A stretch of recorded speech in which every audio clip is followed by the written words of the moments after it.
Hey, what's up, guys? This is T-Bone here. Welcome to our regular scheduled Tuesday stream where we do a event preview. And this time it's going to be for the event called Culling Up the Copse, which is going to be an Earth Slayer event with Immortal Killer focus. So some of the things I wanted to talk about today are obviously the deck themselves, but we're also going to talk about the Guild Supremacy, which they've provided more info about. It's going to come alive this week for this event. And my plan is to have a dedicated guide on what it is and how it works. Based on what I'm reading, it shouldn't be too confusing for the mechanics and how it works. But I think it'll be good just to get a better understanding of how it works anyway. And I think that, in general, it's meant to give you a bit more rewards and also a little bit more control over how you guys will be able to, do your frenzies in the guild. So I think overall, it's not a bad thing. So what we're going to do is we're going to jump right in. We're going to take a look at the packs. I'm going to go ahead and open packs, and we'll see if the luck continues. I've been getting pretty lucky in the last few events. I managed to pull the full team twice in a few events. And also, the prices have gone down. Okay, so for this entire week, I think what they've advertised is all the vault prices are going to be at 50 off.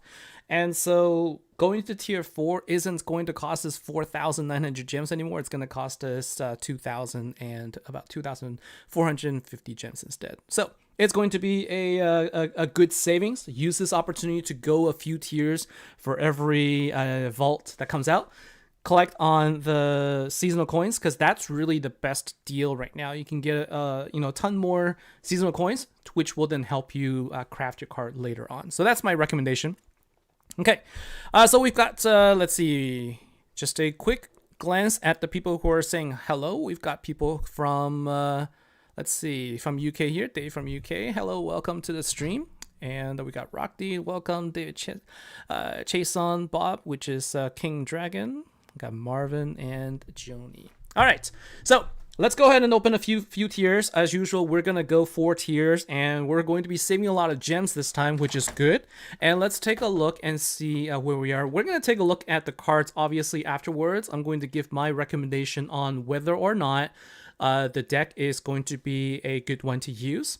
But what I will say is, when I first took a look at it before I started the stream, it looked okay.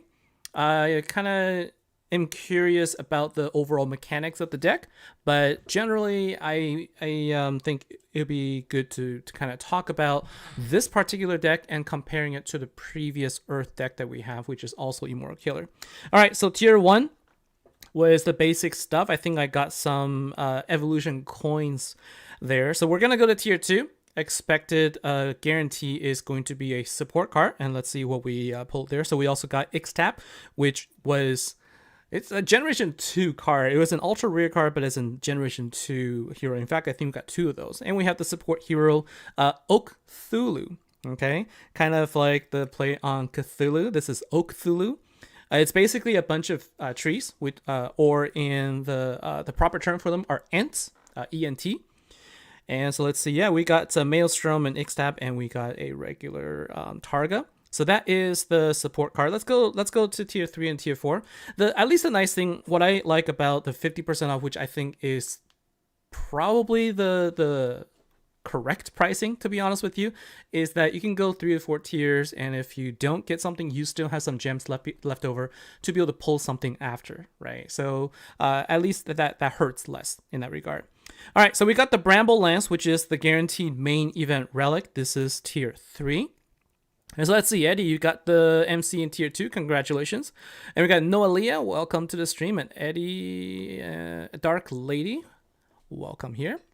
Okay, so let's see. That is my pull for 3 tiers so far. We got 1 relic and a couple of generation 2 heroes, 3 more actually. So let's see. We got Jorgaia, which is an ultra rare card. We've got Holy Death, which is also an ultra rare card, and Skybound, which is another ultra rare card. Now, all 3 of these cards are available in the Dust store also. So these were all really desirable cards back in the day. Unfortunately, not useful anymore, except for maybe Holy Death in some situations, but not really anymore. Okay, let's go to tier 4 and see if our luck will increase a little bit here. So 1250 gems. We're guaranteed another relic, and we're also guaranteed the event card. If I get one of the 2 gold cards, then I will have enough coins to craft, so we can at least take a look, see if we get that. Okay, so this is the first card we get, which is a Bramble Lance. Again, another main event relic.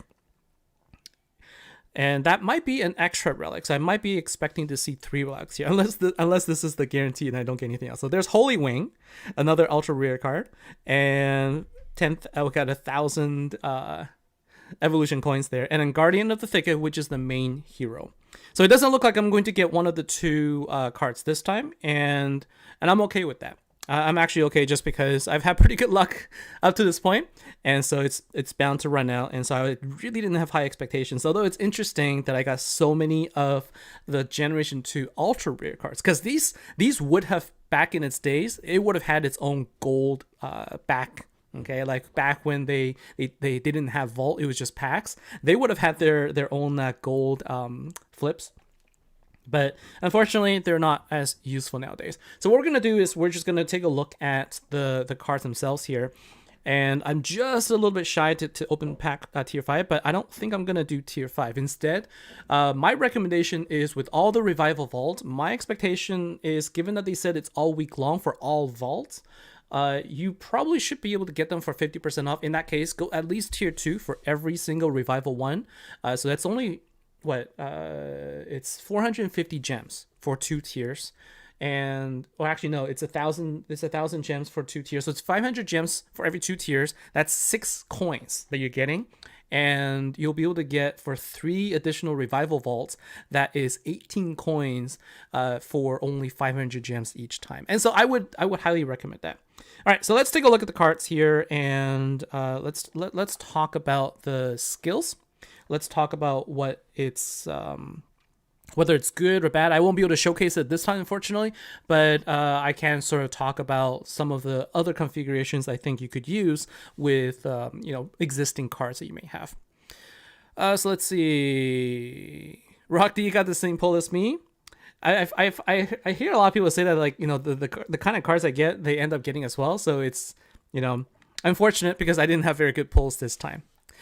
Okay, so this is the ultimate form, and if actually somebody was asking last time, and I think it was Turtle Shallon, he was asking, and I realized that there may be people that are watching that don't have any clue on the new card. So I'm going to just take a second in case there's anybody who's watching who may not have realized how much it changed, how much the game has changed recently.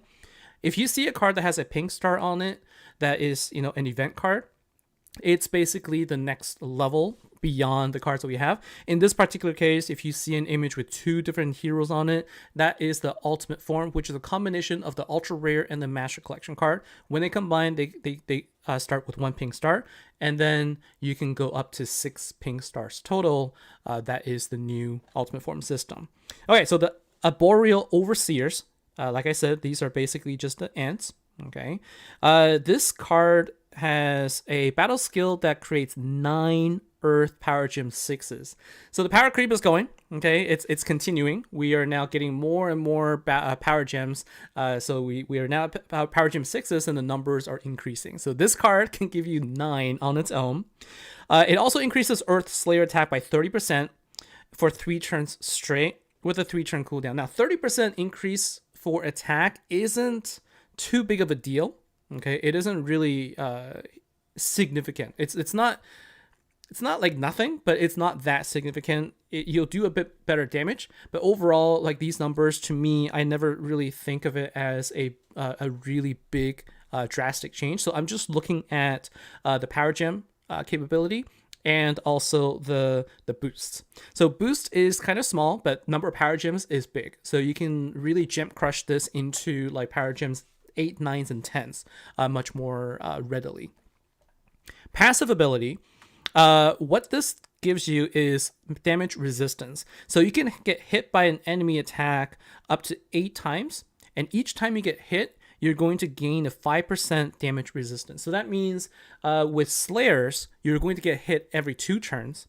So assuming that you last up to 16 turns, you're going to gain a 40% damage resistance from that point on. It'll be helpful in situations like, I don't know, if you're using the ultimate form, you're probably not going to be dealing, you're probably not going to be using it for 16 turns against guild bosses, but against ultimate bosses, but except that they're not available in Slayer events. So I guess could be useful in guild versus guild. Although I'm not sure this is the deck that that you'll use it for. Although you might use this card to gain resistance, but then again in guild versus guild, if you're getting hit, then either you have immunity, which this won't apply for, or you're dead. And so I can't really see this being super useful, is really what I'm trying to say. I'm having a hard time coming up with a situation where the 5% increase in the damage reduction is a really good thing. Like, it's not a selling point for me. Okay, so we're gonna disregard that, and you can also heal for 3,000% hero recovery every time if you have less than 80% health, and also if you start with 15 or less gems, or less than 15 gems on the board, then you're going to create 10 earth gems, not power gems, but just regular gems. So overall, I feel like this ability, when I first read it, it felt like the passive abilities are just at best like so for me, right? Passive gem spawns is more of a support card type skill that I expect, but not from an ultimate form.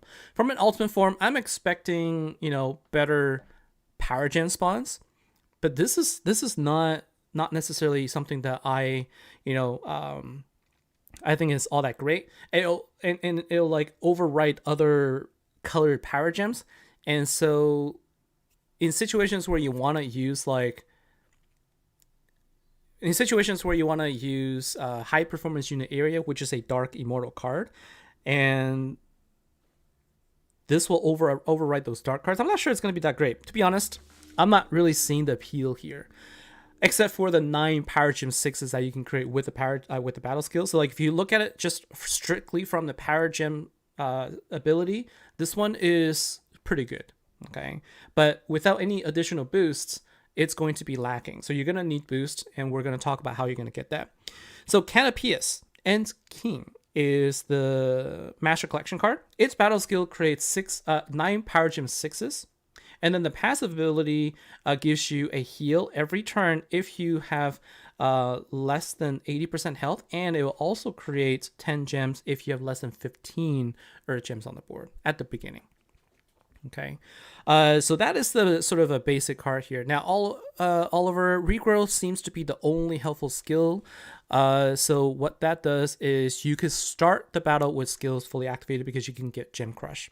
So basically, Oliver, what you're saying is full regrowth, which gives you the gems at the beginning of the power gem, at the beginning of the fight. If you don't have all the relics that give you earth gems, you can still get a bunch of earth gems on the board, which then Gem Crush, and then you'll be able to activate your battle skills. That's the idea, and yes, I agree. So that is a situation where it is going to be useful. Now, the ultra rare card, which is the deep rooted one, this is the ultra rare card. Its battle skill creates 8 power gem 6s, so it actually creates 1 less. But this one gives you an Earth Slayer attack increase by 30% for 3 turns. So this will stack. So 1 ultra rare card and 1 ultimate form is going to give you a total of 60% attack boost. Passive ability, it gives you the permanent damage resistance. Now, the thing that I'm thinking about here is whether or not this resistance is going to be stackable. Unfortunately, I can't test it. So there were cards in the past, and I'm going to show you which one, where the damage resistance got to a point where it was above 100%. And because it's above 100% damage resistance, you get immunity. And so I dealt... I'm going to be very careful when I say this.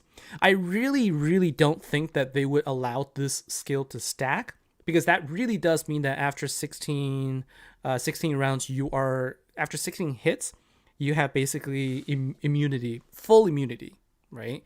So you have 2 ultra rare cards and the ultimate form that gives you after 16 turns, that's 120 already, right? So I don't know. It needs to be tested, but at some point you're going to have, full immunity, because once you go over 100%. So that's why I'm not sure if it stacks, but if it does, then that is something that we might test and experiment. Unfortunately, we'll not be able to do that this time around. Okay, so that is the ultra rare card. It's pretty simple. You get the damage reduction and you also get the attack increase. Personally, I feel that the ultra rare card in this situation is going to be more desirable than the Master Collection card, just because of that ability. And then Guardian of the Thicket is the event card. So this card gives you 6 Power Gem Force. Okay, so the event cards are getting better. I couldn't get a last event for, I couldn't get an event card last event because I didn't go up to tier 4, so I couldn't showcase it. But with Guardians of the Thicket giving 6 Power Gem Force, it's actually a really good card. 3 turn cooldown, and it gives you 8 Earth Gems when you start with less than 15 gems on the board. So this card will also be helpful in getting your initial board kick started. So a good card to include for the beginning of the fight. In situations where you often find yourself not getting a full match and then you don't really power up your battle skills, this is going to be helping that. Although I kind of wish it was, even if it's just power gem once, that would have been better than just regular earth gems. That's how I kind of feel about it. And then we have the support card. Support card, which is Oak Thulu. It gives you 2 Earth Power Gem 3s. So for a support card, that is pretty decent. And this one will increase Earth Gem drop rate up to 8 times stack. But it doesn't give you a number. It just tells you it's going to be moderate increase. So it's going to be 8 times moderately increased Earth Gem rates when you get hit. So if you use the support card, you should expect that more and more gems will drop as the fight continues. Okay, and in terms of the things that we're expecting to see for the debuffs from the bosses, we're going to see Panic. Okay, so Panic is actually a pretty good skill to be hit with because it helps you speed up your fights overall. And then the Master Collection card has Toxin. Now Toxin will block high performance unit area, and the ultra rare card Deep Rooted one will dispel Flatline. So the 3 skills that we're looking at is Flatline, Toxin, and Panic. Toxin is the only one that is going to be a problem because if you were hoping to use high performance unit area, then it is going to be a problem here where the card gets hard countered by Toxin. So if you get hit by Toxin after you've activated this card and then Toxin hits, unfortunately, this skill that gives you a 2,500% Immortal Killer attack boost, that's not going to fire off. So that is going to be an issue depending on which boss you're going up against. So that is going to be a problem, but high performance unit area is still, still a card that you can use in this deck. It is going to be much slower because it turns into at best, 2-turn deck. And if you're trying to use that to MVP other people's bosses, you're not going to have much of a chance to do so, but it can be very helpful for your own deck. So if you have your own boss that you can lock, then high performance unit area is a card that will give you the nice boost. Verdant Druids is the previous card, previous ultimate form that we saw, and you should this is available in the Proving Grounds, and given the Revolver Vaults from last week, I saw the Golems deck being available, so I would expect that the Druid's deck Revival Vault can also be available, and so you can't get this. Okay, so it's also a Earthslayer Immortal Killer deck, also has 900% damage boost, and this deck is really it's not as effective now in some Guild vs. Guild situations, but I still use it. I still use it a lot, and it's just that the fact that it does, a nuke damage makes this a very hard card to use in your own Slayer fights. So if you get this deck, you're gonna lose a turn whenever you activate it, because what it does is it attacks for, you know, some attack, and then as soon as it does, then your turn is over. Someone else is gonna come in and attack the Slayer boss, and so that's the only thing that I'm not too keen on. However, if you don't have any options like I don't, like me this event, this is the setup I'm going to be going with. So let's go ahead and build our team, and let's see. Instead of I think I would probably do that, because Making You though is a good card because it will passively create 6 Power Gem 3s every single turn.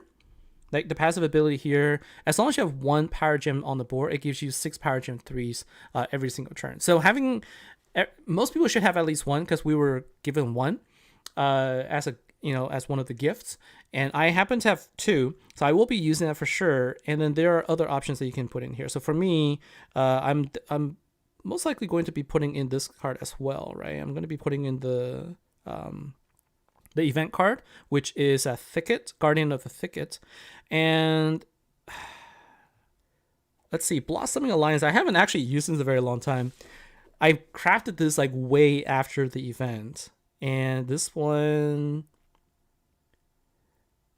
it gives you very minimal attack boost, and this one uses the Overgrowth skill, which means like it creates gems like every for 4 turns straight, and then creates more afterwards.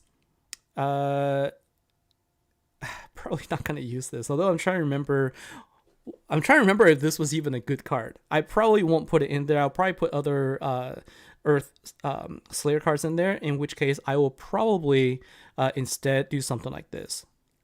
More likely what I'm going to end up doing is I'm going to use Verdant Druids as a card that gives me the 900% damage boost, but I can't use it as a leader. I can't use it as a leader because what this does is it gives all Immortal Killer. It only boosts Immortal Killer. That's the only thing to think about. It boosts all Immortal, so you're going to have to use another card that at least boosts all Earth Slayer cards. And so in this situation, you have Protectors of Prosperity and Reaping Royalty. Protectors of Prosperity is actually a really good card to use in all Earth Slayer events, because what this does is it will increase. This increases Earth Slayer attack by 200%.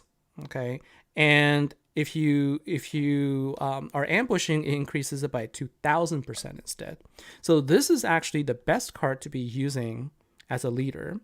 Okay, in this situation, you want to also use that with, I think Rashmi. Rashmi is the ultra rare card that has the same skill. So what this does is it also gives you 2,000% attack boost for all Earth Slayers. So now what you do is you use this as a leader. You put Verdant Druids or the current event Ultimate Form as the support to give you the attack boost, and at this point, you don't really need to use a card like the Jailers, for example. Instead, you can use something different that gives you, more power gems, etc. And so you could do something like Intrepid Voyagers, which gives you additional attack boost.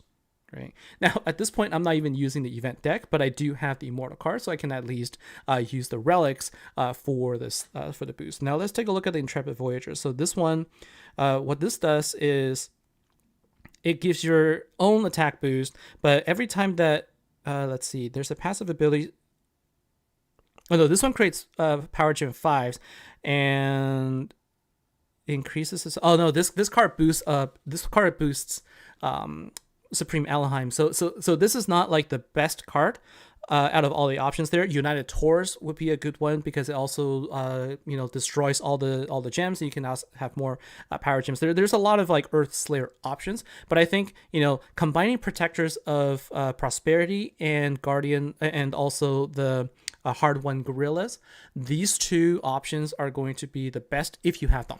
Okay, so definitely use this combination if you have them, and then use either Verdant Druids or use the current Ultimate Form, which gives you the 900% damage boost, so that you can increase your attack. Now let's go ahead and change our relics out a little bit. So let's start with with the current event relic that we got, so there's 2 of them here, and then also Immortal Killer. So when it comes to Immortal Killer, I actually have a lot of options, so that's actually kind of nice. Just need to make sure that the one I pick is for Earth Slayer, and I think it's going to be this one. Is this one for Slayer? Yeah. So I can also do something like this. Now, unfortunately, I don't have an ultimate one for Earth, so that means when I go up against Corellian bosses, I am going to have one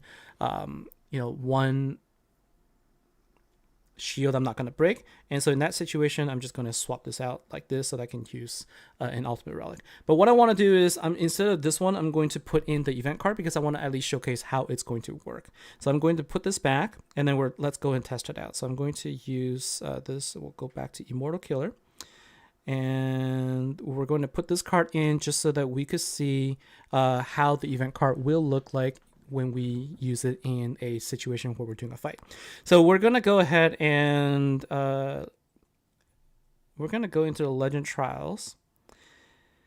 I'm running out of coins because I've been trying to get the ingots. I haven't been able to get that. So let's go ahead and use this instead. So let's go ahead and summon Asa with our for our silver trial boss.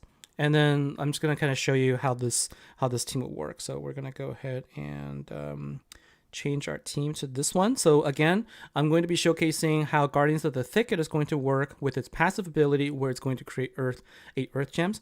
Although with this one, I might end up creating more. So I'm going to show you something different. So I'm going to showcase to you what happens if you use less Earth relics. Okay, so this is going to be something like this, like that. So I'm expecting to have less than 15 Earth Gems right now.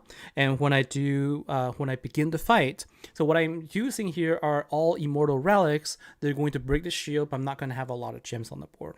But if you have a couple of the event cards, for example, like even just one, or if you have the, one of the Master Collection card, or the Ultra Rare card, I can't remember. But you can see that I created enough to actually get, some gem crush in the beginning. It wasn't sufficient to get me a full gem crush, but I got 2. But I got to at least get one of them, right? So this is where, without a lot of the relics, you can still generate enough gems on the board in the beginning. That's the idea. And so thanks for, I can't remember who mentioned that earlier, but that is one of the draws for that. Okay, so when you're playing Verdant Druids, like I said, every time you activate, you're going to nuke. And I'm going to show you what this means. So I'm going to activate this, and because there's power gems on the board, okay, it's going to nuke 3 times total. But if this was a Slayer fight, as soon as this happens, your turn ends. And you're going to see someone else putting in their damage. And if you're unlucky, that hit is going to be sufficient to deal enough damage to take out the boss. So let's say you're lining up for a big hit. Well, unfortunately, your turn will be over. So that's why I don't like using this card in Slayer events against other people's bosses. But this nuke, it builds up because it's based on your attack. So the higher you can generate your attack, the more damage it deals. So when you pair that with other cards that boost attack, you can really do some really good damage there. And so basically what you're going to do here is you're just going to go, I'm not going to use the nuke here. I'm just going to go ahead and say, like, this is how I would play. I would just activate everything. I'm going to purposely not activate Verdant Druids, and then I'm going to do my attack here. And this is one key, but I should be able to easily take it out there, right? And so for Trillion, etc. So that's with a single key against the silver trial boss. It's pretty easy to play. So really, just activate everything and then let the hard one Gorillas do its 5 times nuke afterwards. Much more efficient than going with the Verdant Druids path. All right, let's see what we get here. Do we get some gems or anything good? We get Crown Shard, and that is pretty much it. So that is, from my perspective, the event deck isn't really going to be that difficult to play. You really just activate every 3 turns and you're good to go. The question I have, which I'm going to rely on others to tell me, is whether or not the damage resistance stacks and whether or not you end up getting full immunity. I'm really curious about that one. So let's see. Nickerson, whether I can show a hard one gorilla deck, which I just did. So the idea is if you're going to use hard one gorilla, I would highly recommend going with Protectors of Prosperity. If you really wanted to, like, increase your, if you really wanted to increase your chances of getting the MVP on turn 0, then I would say put in your, I should take out put an arcane here. Then I would say put in jailers in here also. With the right relics, right? If you have all immortal relics here, with the right relics, you'll be able to activate everything on turn 0, and you will be able to deal sufficient damage. And I'll show you what I mean, right? So with this, basically, you just activate everything except for Verdant Druids and let your hard one gorillas just go. Okay, so Dark Lady, how you lock bosses. When you enter a fight, pause and then exit. Don't deal damage, and you'll be able to lock a boss. And then you can then go ahead and attack as many times as you want, and nobody will attack it. So let's see. Any other questions or comments here? So Physiological Prepper, you haven't been here for 6 months. Why put a Dark Commander card in an Earth deck? So the reason that you would want to do something like this. So let's say you don't go with Jailers. Let's say you go with this card, the Dark Immortal. The reason that you would do this is a lot more effective back before they updated Gem Crush. But if you notice, this card, High Performance Unit Area, what this does is when you activate a battle skill and you get hit, you will give all immortal killer cards a 2,500% attack boost. And this includes any earth, fire, whatever cards you have. As long as it's an immortal card, it will benefit from the attack boost. Then when you do that, then now suddenly all of your Earth Immortal Slayer cards are getting the 2,500% boost, and you're going to be dealing that much more damage. Now, this is sort of like back in the day, before they updated Gem Crush, everybody was running this. Okay, everybody was running this because the combination of the Dark Power Gems blocking the Earth Power Gems also meant that you were increasing the total damage output. So before Gem Crush 2.0, this was the most optimal way to play. The dual affinity was the best way to get high damage. This is when people were just generating, easily quadrillions of damage turn after turn because of this. Gem Crush 2.0 has really mitigated a lot of that, but this is still usable. It's less viable, but you can still use it. It all depends on what cards you have. So some people don't have all the cards that I just showcased, but they have High Performance Unit Area, so you can still use it for boosting your damage. Because not everybody is going to have Protectors of Prosperity, for example. Not everybody's going to have Jailers.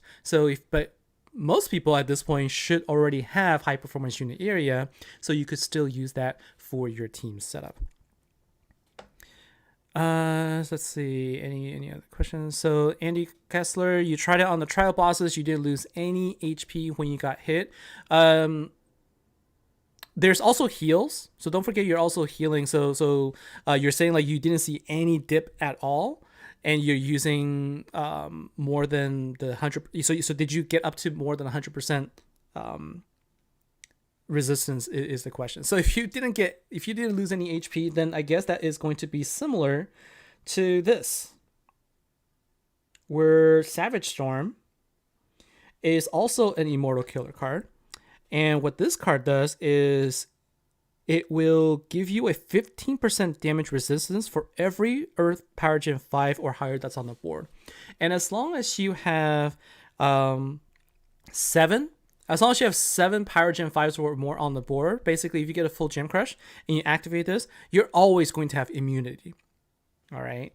And so now this is really begging the question of, is this going to be a secret deck that will just kill everything in Guild versus Guild in other situations, depending on the setup? So let's see. Best situation, then 4 ultra rare cards and 1 ultimate form. That's 25% damage reduction every hit.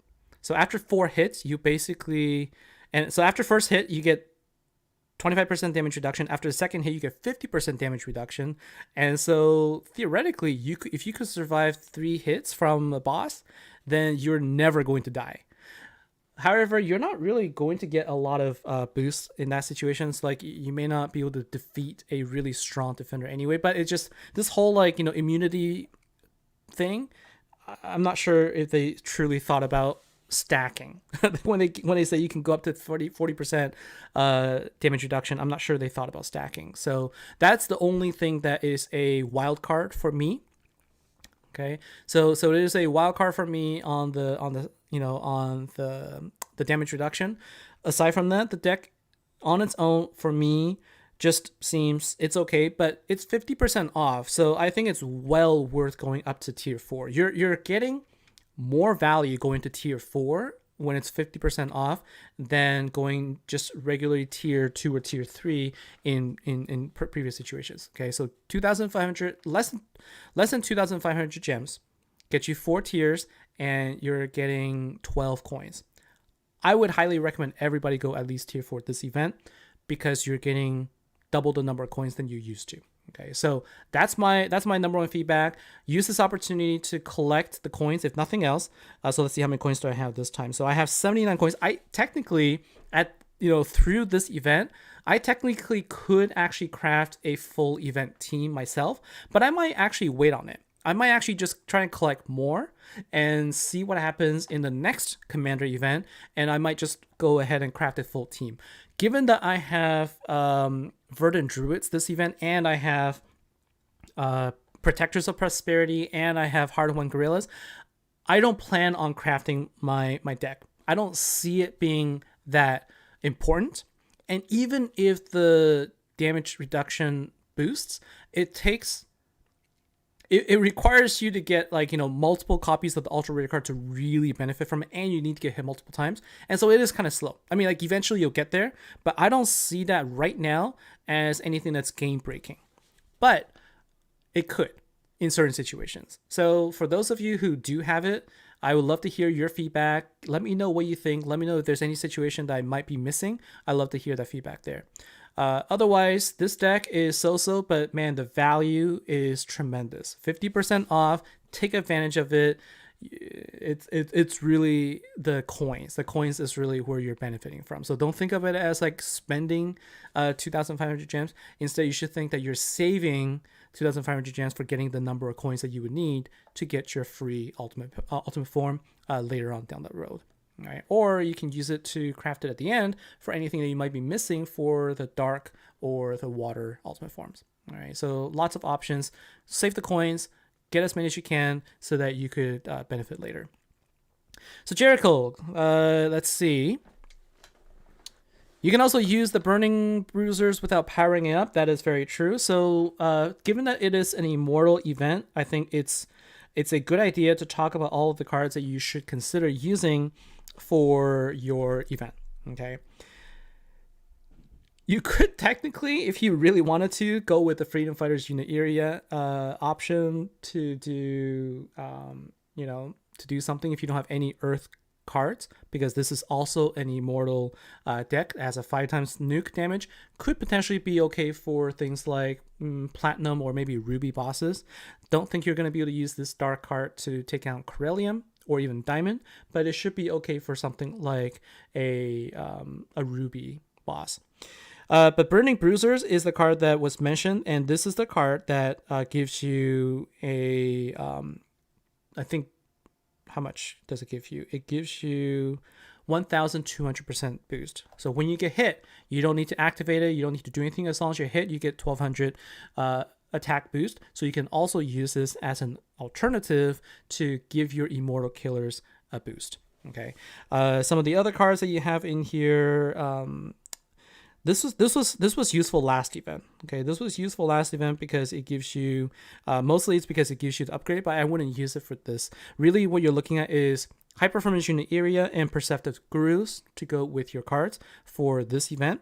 But I think that the better option is to go with the Arcane Killer Hard-Won Gorillas approach. I think that is going to be a better deck setup, easier to use, faster, and more stacks of damage boost. That would be my recommendation. Oliver, if the revival packs are half off, instead of opening tier 4, it would be best to use those 1200 tiers. Oh, so if the revival vaults are also 50%, then I'm not necessarily recommending 4 tiers there. I'm recommending 4 tiers for the main event vault. For the revival vault, depends on the vault itself. If there's a card that you're chasing, then you can go a little bit deeper. But 2 or 3 tiers, 2 tiers is 500 gems, right? And then 3 tiers is basically 1,300 gems. So it depends on how much gems you have. Like for me, I'll build it for 1,500 gems total for 2 tiers for each of those, right? So I'll be able to do that, and I wouldn't really feel like I'm wasting a lot of gems. So I'm expecting to open at least 2 tiers. Personally, 2 tiers. So Catherine, why Immortal Relics over Commander Immortal?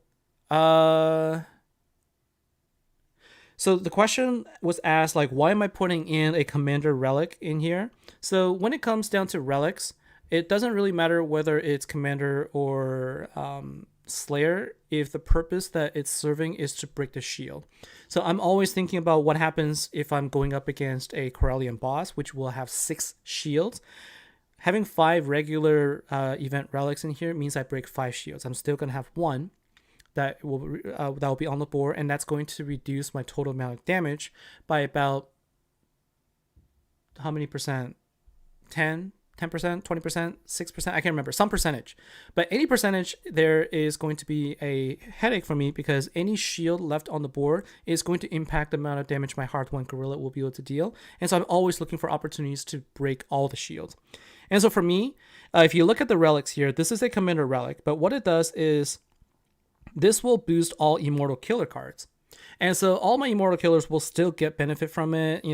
I'll still get the health boost. I still get some attack boost. But I don't really care about the power gems that I'm not getting from here personally. Okay. And so to me, really, it was just, I happen to have these relics that give me earth gems that are Immortal Relics. And if I look at the Slayer relics, I don't actually have... if you take a look at the relics here, okay, so the Earth Slayer relics, I don't have a lot of them that break the shield. So Earth Slayer, swap, change this to Earth Slayer. When I look around, I have these relics here, but they don't break Immortal shields. Right, so this one will break Beast, this one breaks Noble, and this one breaks Immortal, so I have at least 2 of them. This one doesn't break anything, right? So that's why, for me, I would pick the Immortal Relics over the Commander/Immortal relics there. Grounds for Divorce, what's my view on Guild Supremacy? So that's the last thing I wanted to quickly touch up on. I will have a video, hopefully later, that talks about it more in depth, so that it's not, mixed into the preview here. But basically, if you take a look at the newsfeed, it gives you a lot more details on what Guild Supremacy is all about. And ultimately, it comes down to if the every 4-hour period, the 10-minute frenzies, if it's not really something that works for you, for your guild, because of time differences, etc., this puts more control into the hands of the guild. Now, both the guild leader and the guild council will be able to decide when to frenzy, but the only way to get it to go is if the entire team works together to collect the frenzy tokens. And so it describes in here how it works, but the other draw from this is really the rewards that you'll be able to get. What they're advertising is that the rewards from these, from the Guild Supremacy, is going to be a lot better. And so the higher tiers you can go, the better rewards you'll get. And in order to get the higher tiers of bosses, what they're calling Guild Prestige, you need to have people on your team that are capable of prestiging higher. So my team, in my guild, many of my guild mates can go up to, Prestige 6. So we're expecting to be able to hit the highest level of the guild bosses. So we're going to be hitting the 3 tiers of the guild bosses so that we can get more trophies, and also we can earn better rewards as a result of that. So that's at a very, very high level. That is what Guild Supremacy is all about. But once the event starts, then I'll be able to see the rewards, and I'll have more details from that point on. So Catherine, how many shields do you need to break? So like I said, if you are going up against Corellium, it's 6. If you're going up against Diamond, then it's 5, and it just kind of goes down from there. And as you hit your bosses, as you go with the bosses, it also tells you, each boss will tell you the number of shields it's going to have, and that's how you can tell how many you need to break. So whenever you're building a team, think about the shields that you need to break. That's how you can figure out which relics to put on there. So let's see. If you wonder, they're also going to raise the health of the frenzies with the higher prestige. So what they said is that the health of the bosses is going to be similar to the guild bosses with slightly increased health. So you're not going to see like, crazy amounts of health like the solo bosses will be. This one should be manageable by all guild members. So that's the idea. And like I said, I'll have more details later. So let's talk about, let's talk about the deck. I'm going to summarize my personal views and take on this. I think that this deck is okay, given that it doesn't really have any other sort of boost here. You will benefit from Protectors of Prosperity for sure. This deck will benefit from it. You're going to get 9 Power Gem 6s for each of the cards here, so it is pretty good in terms of that. I am still questioning the benefit of the damage reduction, so I'm waiting to hear people say it. But given everything I've seen so far, this is a middle-of-the-road type deck for me. Not one that I would say is a, superb deck, but because of the 50% discount, it makes it very well worth it to go up to tier 4 so that you can potentially get, one of the 2 cards or maybe even a full deck and at least get 12 coins out of it. So that's my recommendation. Go 4 tiers if you can. Highly recommend it. And I wish you best of luck. Hope you have a good event. And thanks for watching, everybody. Again, leave a comment below and let me know what you think about the damage reduction. Very, very interested to hear about that. That's going to be it from me